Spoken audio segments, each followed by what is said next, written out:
Salut tout le monde, j'espère que vous allez bien, que la famille se porte bien. Aujourd'hui, toute nouvelle vidéo. Bon, je vais essayer un nouveau concept de vidéo. Vous allez me dire ce que vous en pensez, si ça vous plaît. Vous n'allez pas voir ma bobine sur cette vidéo. Voilà. N'oubliez pas, lâchez des petits pouces, des petits pouces, des petits pouces. J'essaye de bosser pour essayer de vous trouver des véhicules qu'il ne faut pas acheter. Voilà. Je vais faire une petite série de vidéos. Donc là, on va voir le 1 litre de PureTech. Après, on verra le TCE de chez Renault. Voilà, donc lâchez-moi un maximum de pouces, ça ferait super plaisir.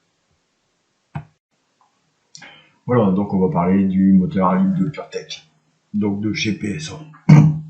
Donc le voici. Et là. Voilà, donc on va voir aussi les véhicules qui sont associés à ce moteur. Donc, c'est un moteur qui a été fait entre 2015 et 2016. Voilà, donc là les véhicules compatibles, ici. Donc on a le Citroën C3, C4, C4 Cactus, C4 Picasso, C4 Grand Picasso, Berlingot, DS3, DS4, DS7, DS5, LS. Après Peugeot, on a 208, 2008, 308, 3008, 5008, partenaires. Voilà. Donc je le fais comme ça cette vidéo, au moins on voit bien que je dis pas des conneries. Voilà, donc turbo compressé avec injection directe. 3 cylindres. Surtout, le principal, c'est ça, 3 cylindres. Fabriqué en 2012. Donc c'est ça, c'est de 2012. J'ai plus la date de fin, je crois. Bon, il y a le modèle 110 chevaux et 130 chevaux. Voilà, là le petit bébé. Voilà. Donc c'est un moteur en fonte d'aluminium. Okay, voilà. Bon, jusque là, tout va bien, tout serait correct, malgré que mettre un turbo sur un 1 litre 2, c'est un peu dommage. C'est pas trop nécessaire. Si on veut des chevaux, on prend pas un 1 litre 2, déjà, de base. Donc c'est un turbocompresseur à faible inertie. Donc c'est Honeywell, le fournisseur du turbo. Voilà. Donc les performances, les voilà. Alors, on va voir la courbe de performance. Donc 205 Nm et 230 Nm pour le 130 chevaux. Donc 205 Nm pour le 110 chevaux et 230 pour le 130 chevaux. Voilà. Donc on voit un peu les courbes de puissance. Ouais. Là-dessus, ça reste raisonnable. Pour un 1 litre 2, ça va. Voilà. Donc qu'est-ce qu'il nous donne d'autre? Voilà, bon, tout ça, ça va pas nous intéresser.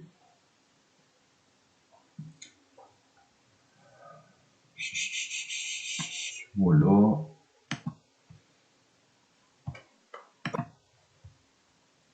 Donc pour ceux qui veulent la coupe un peu du turbo, bon, donc là on a la sortie turbo, catalyseur 3 voies évidemment, nouveau filtre à particules essence, donc n'oubliez pas c'est un moteur essence. Hein. Prise de pression en amont, système diagnostic filtre à particules, voilà. Donc tout ça, ça reste relativement normal, pas de problème jusque là.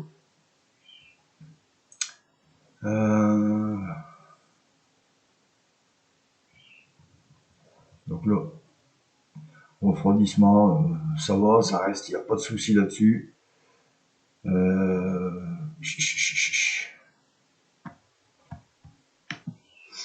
Donc voilà, ça c'est l'avis de l'Argus. Donc on va regarder un peu ce qu'ils nous disent. Donc là on a ici on a le 1 litre PureTech, modèle VTI. Le 1 litre de PureTech, pareil VTI, mais en 68-82. 1 litre de PureTech 110-130 chevaux. Et bon, celui-là, on va pas s'en occuper. Donc voilà, les résultats. Donc, le 1 litre VTI déjà, hein, jaune, donc très moyen.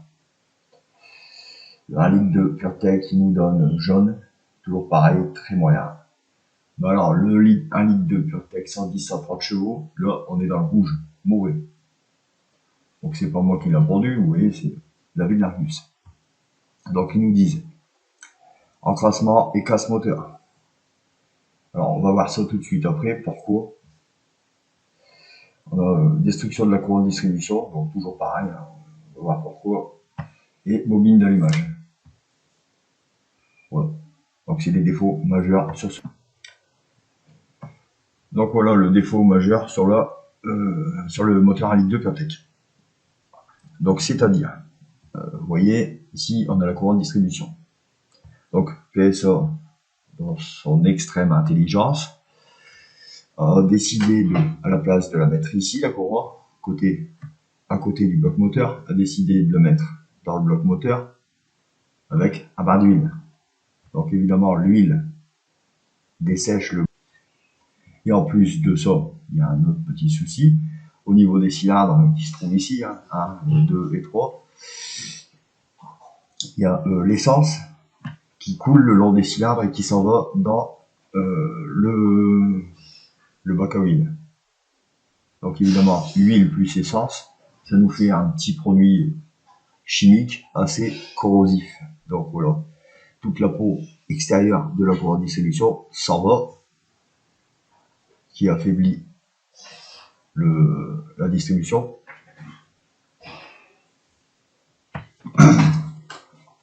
Voilà, donc tout ça, ça amène en fait la courroie distributive qui casse, ça amène à des casses moteurs. Donc PSA a décidé de rapatrier 220 000 véhicules. Voilà, donc dessus, ils ont fait changement de courroie, voilà, changement de nettoyage de la pompe à vide, parce qu'évidemment les particules de courroie qui se détachent s'en vont dans la pompe à vide, qui bouchent la pompe à vide. Donc voilà, ce qui amène souvent des casses moteurs. Et l'usure prématurée. Donc Peugeot, enfin, non pas Peugeot, je me trompe, PSA, a décidé de... il préconise en fait, hein, donc de faire la distribution tous les 6 ans ou tous les 100 000 km. Voilà. Donc, normalement c'est 10 ans et 180 000 km. Voilà. Donc pendant la campagne où ils ont rappelé les véhicules, ils ont fait la mise à jour du calculateur moteur. Donc en fait c'est pour réduire la pression, pour éviter les casses moteurs. La pression d'huile pour éviter les casses moteurs. Donc ils peuvent aussi changer, comme vous voyez là, l'électrovanne de la pompe à huile ou la vis creuse du turbo. Voilà, donc ils font tout ça, bien sûr, si votre véhicule a moins de 6 ans et moins de 100 000 km. Voilà, vous voyez, c'est ce que je dis, ramener à 6 ans ou 100 000 km. Voilà, donc il y a des collectifs qui se sont mis en place, parce que bon, c'est vrai que les personnes qui ont acheté ces véhicules sont très déçus, ils savent que c'est un moteur très peu fiable. Voilà, on met autant d'argent dans un véhicule, c'est pour que ça soit fiable. N'oubliez pas, c'est cette courroie-là en fait, hein, voilà. Je sais pas quelle idée ils ont eu. Pourquoi pas laisser à l'extérieur le moteur, il aurait été de meilleure qualité. C'est quand même dommage, une mauvaise idée, et voilà. Le pire, c'est pas les groupes, c'est les particuliers qui achètent ce véhicule. Voilà, donc les conséquences, l'effritement de la courroie, hein, comme on voit sur l'image au-dessus. Le circuit de lubrification de l'auto est du coup corrompu. Voilà, certains filtres et conduits se bouchent. Hein, évidemment, les particules du dessus de la courroie s'en vont. Donc il faut bien qu'ils s'en vont quelque part. Donc il y a un voyant qui finit par apparaître, mais le problème c'est que c'est souvent déjà trop tard. Il y a des préjudices financiers à cause de certains éléments, la sécurité aussi, la sécurité c'est assez dangereux que le moteur casse. Voilà, donc après peut-être encore une petite photo qu'on va voir peut-être derrière. Voilà, PureTech moteur, ouais, super. Voilà. On voit bien la publicité qu'ils avaient fait, ils étaient contents. L'innovation qu'ils ont faite, mais c'est une hécatombe. Donc voilà, mais ne pouvons pas encore au niveau du taux de panne des 1 litre de TCE. Les 1 litre de TCE, on va les voir très vite. Je ferai une vidéo dessus aussi. Hop. Donc voilà, les véhicules, bon on l'a déjà dit, hein. Voilà, donc la pompe à vide là se bouche avec des particules de courant. Et la courant casse, hein, bien évidemment. Voilà, le calculateur sera mis à jour pour mieux détecter en amont l'arrivée du problème. Enfin, que le conducteur soit prévenu qu'il va avoir une grosse facture. Voilà, c'est cool, hein. Ils sont sympathiques, ça va vous prévenir plus de bonheur en fait que vous allez être dans la galère. Voilà. Donc il y a eu un collectif qui s'est fait. Je sais plus. Bon déjà nous on a eu sur un live une personne qui est venue, qui étaient déjà 350. Donc voilà, ils sont déjà 350. Une association qui s'est ouverte. 350 victimes de ce moteur à litre de PureTech, on va dire. Voilà, parce que c'est le groupe PSA, donc il n'y a pas qu'une seule voiture. Il y a Peugeot, mais il y a aussi les autres marques que j'ai dit tout à l'heure, je ne sais plus lesquelles. Voilà. Oui, un moteur. Je vais bien trouver le.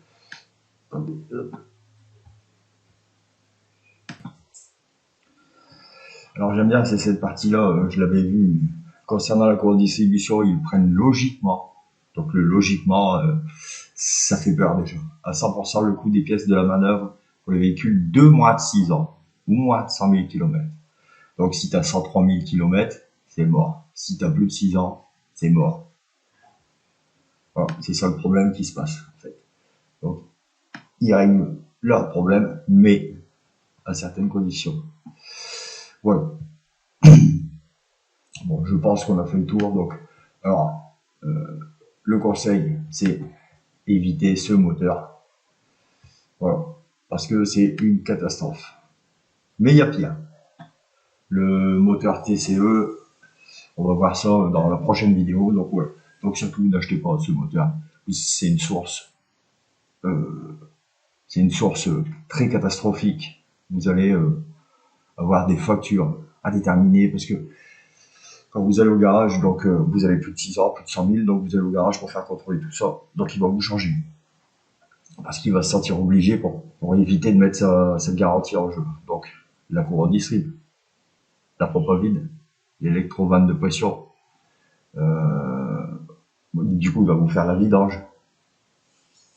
Là, vous êtes sur une facture à 4 chiffres. Facilement. Voilà. Le garagiste, c'est normal, il va pas mettre sa garantie en jeu. Donc il va vous remplacer cette courroie qui se trouve là, la courroie distrib. La pompe à vide qu'on a vu tout à l'heure qui se trouve ici, je crois. L'électrovanne qui est ici quelque part. Là. Voilà. Voir les photos. On va peut-être voir les petites photos.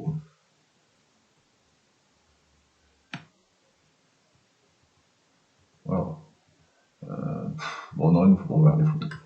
Voilà, donc c'était mon petit avis, ma petite analyse sur le 1 litre de PureTech. Voilà.